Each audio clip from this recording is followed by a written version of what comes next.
Now, you know that this whole month, the entire month, is Breast Cancer Awareness Month.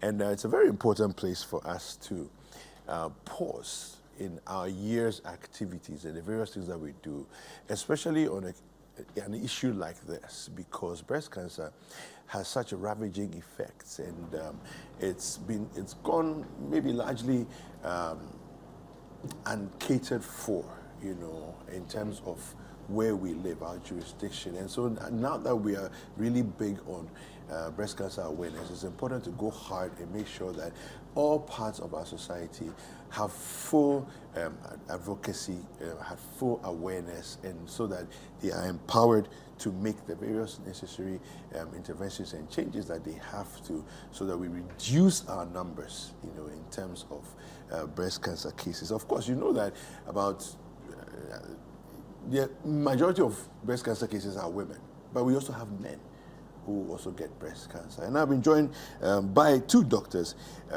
who will give us some enlightenment on the education awareness campaigns that they are involved in. Now, Dr. Shiraz Ishaku is a senior medical physicist and radiological, as well as radiological and medical sciences with the Research Institute that is under the Ghana Atomic Energy Commission. Dr. Shiraz, you're welcome. And then we also have Dr. Adolphe Kofi Iwa, is a public health scientist and bioethics.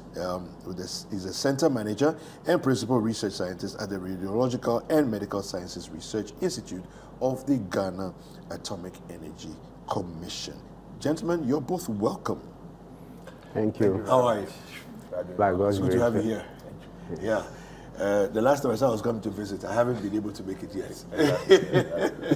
All right, so breast cancer awareness education, from your perspective, from your side of things at the Ghana Atomic Energy Commission, what do we need to know?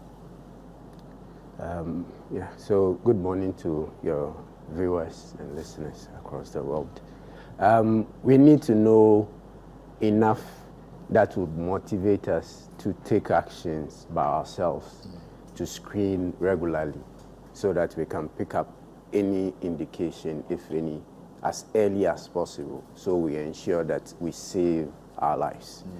And by that, we mean we need to know what the risk factors are, what the lifestyles that are associated with the cancer are, and what changes in the lifestyles we need to undertake, so that we would constantly keep ourselves healthy in that state.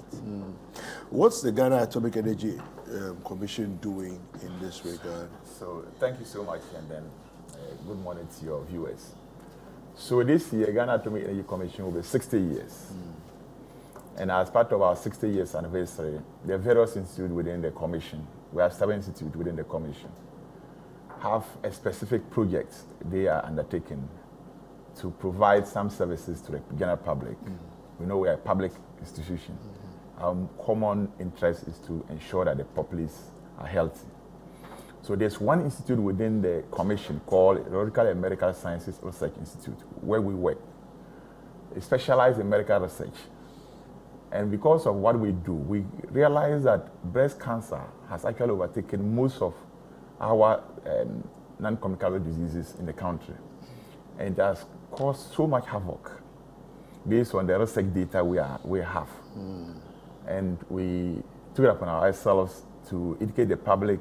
But one major issue that we realize is the challenge has to do with the lack of information. Okay. Because the more information you have, the better position that you place yourself in to be able to get away with those challenges that will lead you to a disastrous end, especially in terms of cancer.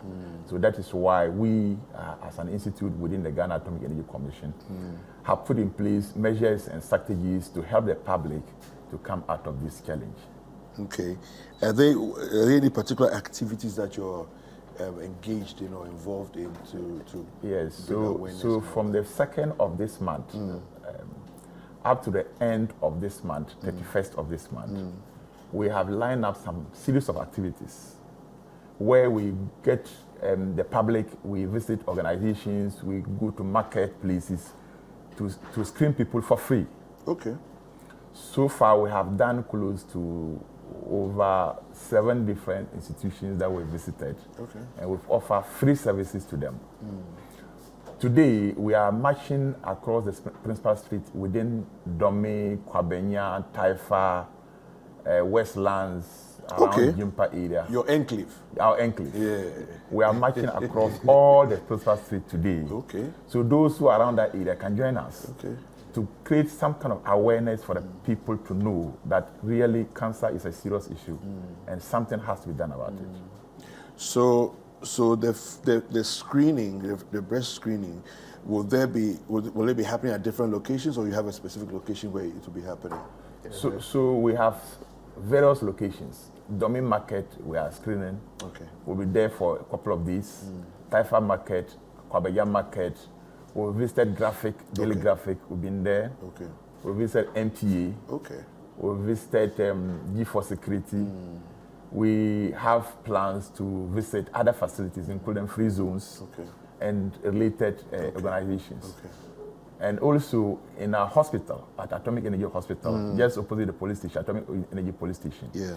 We are almost every day from the 2nd of this month to 31st of this month. Okay. You can come there for free screening. You won't pay anything at all. I see. Okay. Now, so what is it that, in terms of our numbers, how are we doing? I mean, you said the situation is not good, but is it getting worse in terms of what you are seeing, the data? Are we having an increase in people who are getting breast cancer on a year-to-year basis, or is there improvement? On a year-to-year basis, there is an increase. Okay. Consistently, the rate of the increase also increases. So it's not just that there is. So it's increasing even faster than before. Okay. Averagely, we have about 4,000 women every year diagnosed of cancer, and about 80 to 85% of them will pass away within 2 years. Wow. Largely because we see most of these cancers at the late stage, where much cannot be done, and then the treatment they receive is usually what is called palliative. So you are managed to reduce your pain until you unfortunately pass away. Yeah, I see.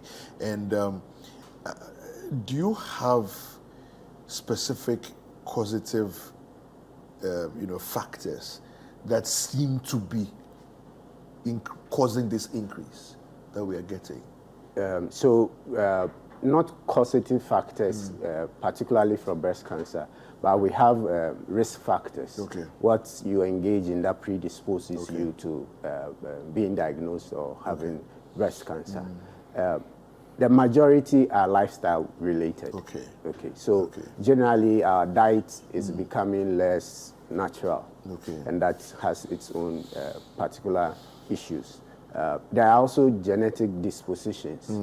Some particular mutations have been strongly associated with breast cancer, particularly 3 of them that are common within the African race. That's why probably Africans have more higher or more severe breast cancer than the others. And then some use of hormonal therapy also affects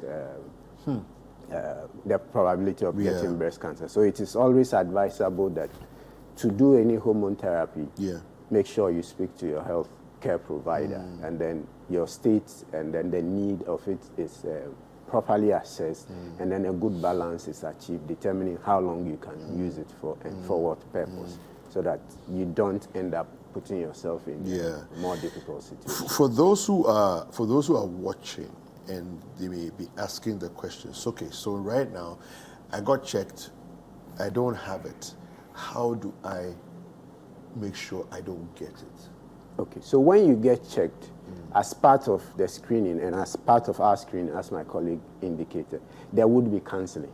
So if you check and you are okay, you would be told the necessary lifestyle changes that you need to do.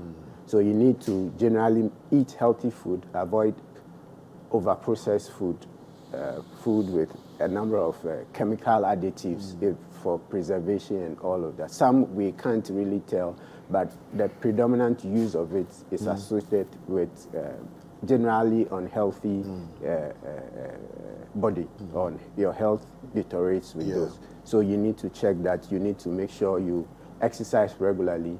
You avoid becoming obese. So regular exercise, not really vigorous weightlifting, but regular exercise. There are some exercises you can do in your living room. Those and exercises. It should be regular. That's it should the be key. regular. That's the key. You have to be consistent because it becomes a lifestyle. So you do it consistently. And whilst you do that, your body's immune system also becomes stronger. So you generally gain health beyond only preventing you from getting cervical cancer. You drink a lot of water. You walk. You don't sit down a lot doing your work, so that generally your health is improved. And that way your immune system will be strong to help you maintain your health. Now, looking at treatment and treatment options,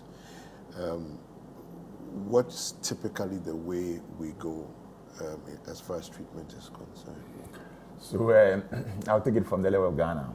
Across the country, we have facilities that are specialized in the cancer treatment. We have 3 major facilities. That is Kolebe Teaching Hospital, there's an oncology center. Konfanache Teaching Hospital, there's also an oncology center. And then a private center called Sweden Ghana Medical Center. These are the 3 major facilities that specialize in cancer care. In fact, cancer treatment itself has several levels. That is why we are currently doing this. If you are diagnosed early enough, and it just maybe a lump found somewhere, or tissue, they've detected some kind of tissue, there's a processes we take you through. Now, when that is confirmed with a biopsy, where a small sample of your breast is taken and then that is confirmed, and it's just a small portion of your breast, what normally will happen is that a surgical procedure can happen. That small lump can be removed. And then other procedures can be added to cleanse up the place for you to be safe. In that case, the treatment is cheaper.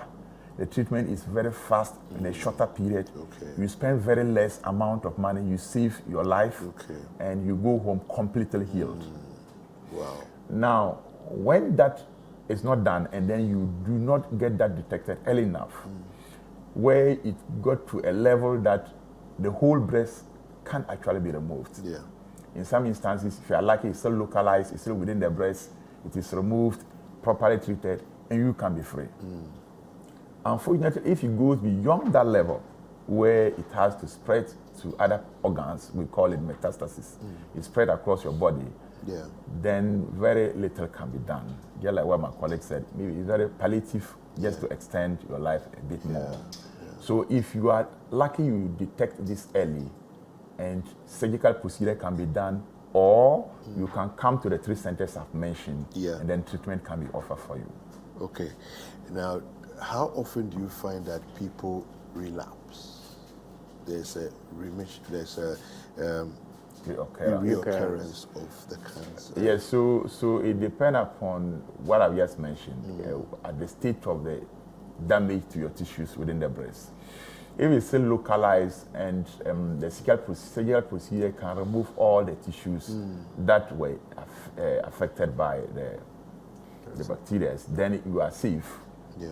The recurrence may not happen. But in some instances, yes, because of the nature of the society we live, we see these things at a very advanced stage. And in most of these cases, because it's advanced, it has gone beyond just your breast. And even if not, if it is done surgically or treated with radiation, there's a possibility it may reoccur. But we encourage people not to give up in that way, just to come and test, get your body checked, so that you can save money, you can be cured completely, and you will save your life from Fantastic. Okay, maybe to add to the recurrence, sometimes the recurrence may be another independent development of the cancer. I see. particularly in the other breast. Yeah. Or, as I said, if it metastasizes, it will move to other parts of your body. And although the breast is treated, it may start again at another place due to this one. So it could be another one or an extension of the existing one. Okay. Although the treatment may have dealt with what was found initially. Clearly. I see. Okay, so finally, let's wrap it up. The breast screening and then the walk. Yes. Again, give us the dates, the times, okay. if people can be participate and all of that. So yes, as I said earlier, today from 8 a.m. this morning up to somewhere around 1, we will be marching across the principal street of Kwabenya, Atomic, Taifa, Westlands, Legon area. Okay.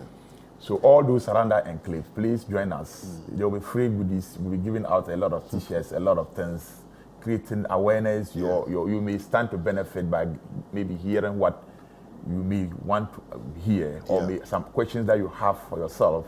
You may have answers to those questions. In fact, not just ladies. We are also providing information on prostate cancer. We are providing information on cervical cancer, cancers that affect the people. Please come and listen to us. All the experts across the country, we have assembled very senior experts to come in and then provide information for the general public. Super. So those around should come around. Now, those who have the opportunity to also visit Domain Market, they have the opportunity to do that. There will be a screening at Domain Market. Okay. Next week, we will visit Domain Market. We'll be there for a period. So those around Domain area, please come to Domain Market and look for Atomic Energy Commission logo. You will see a big banners and a lot of canopies around. Walk in there and you have free, absolutely free, cost zero care. Okay. You'll be provided with a lot of information on what to do and what not to do, risk factors and so on and so forth. Then after that, the following week, we will go to Taifa Market. We'll also do the same thing. We'll go to Kwabenya Market. We also do the same thing there. We have other engagement that we may provide, but for now, these are the 3 locations I can give you. But any day, any time, you can come to Atomic Energy Hospital, which is located at Kwabenya, just opposite the police station. You have free breast screening exercise, absolutely free. Any day, any time. Any day, any time. And you'll be given that information until the 31st of this month. Fantastic, fantastic. Thank you very much for coming through.